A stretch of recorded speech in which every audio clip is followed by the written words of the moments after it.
Also, I'll address one more question, which is a little longer, but it's more an interesting question to address. Seems that the mind loves to believe that the world is fucked, that it's all bullshit, and the person says, I don't believe anything that the mind yaps about, but it seems to be necessary to process somehow. Contempus mundi, contempt of the world. But it is just another story, a trick of Maya. Is it really different than chasing after the bliss and being one with the universe? I suspect that both perspectives are not the awakened view. In fact, I suspect that it is really contempt of the self. Can you comment? Thank you.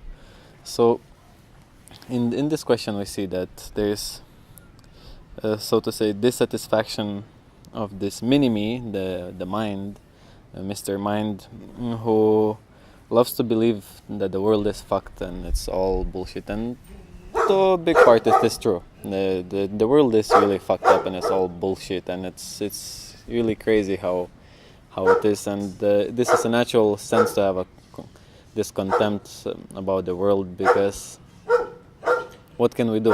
What can we do to save the world? Many people try to save the world without even saving themselves, without even knowing who they are. They try to change somebody else and something else.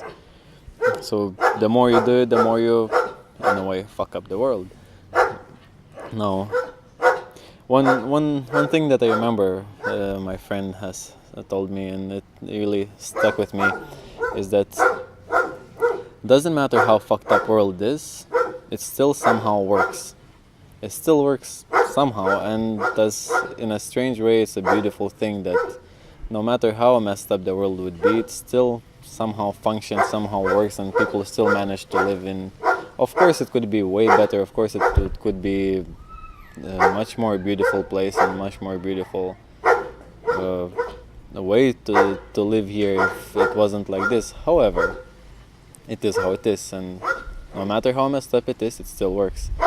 The mind will always get bothered by this kind of aspect of the world, because we, as human beings, as conscious human beings, we would like to see the best of the world. We would like to see what is most beautiful, what is the most potential to have of this planet, because we really can have that. Not only we can, we should have that.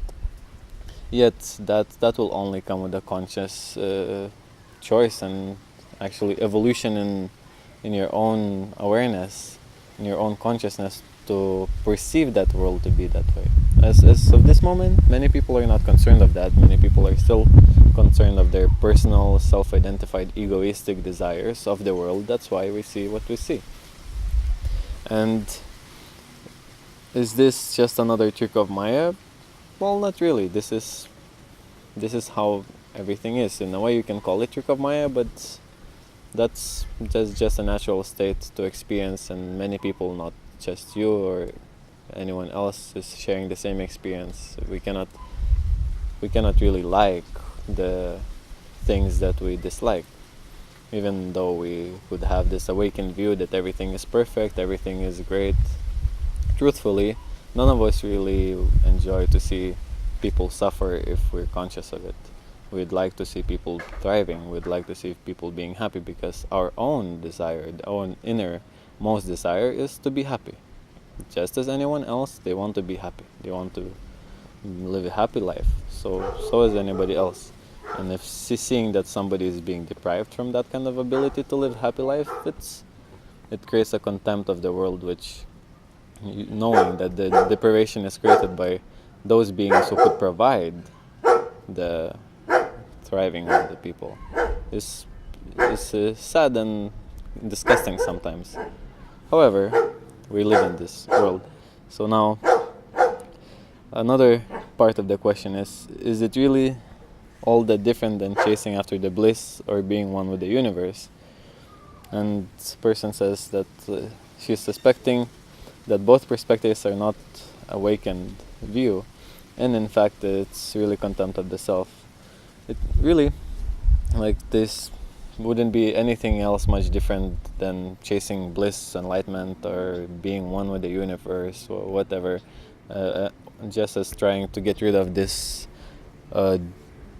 not liking of the world as it is. It's all comes back into acceptance that yes, no matter how messed up everything is, it still works, it still is, and people live in whatever way they can.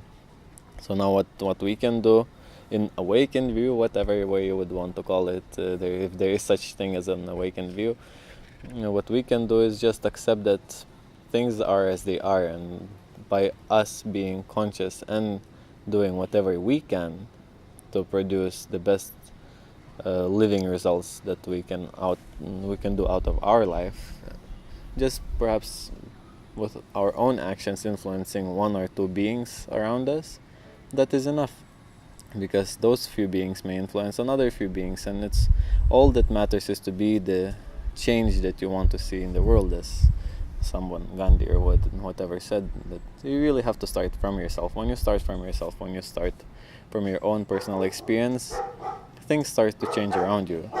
And really, instead of trying to change the world, first and foremost, it's what's important to understand yourself, and if it is even necessary to change the world, because the world is changing naturally just the way we are changing naturally. And I think that's enough of a comment, and if there's any questions, I will happily address.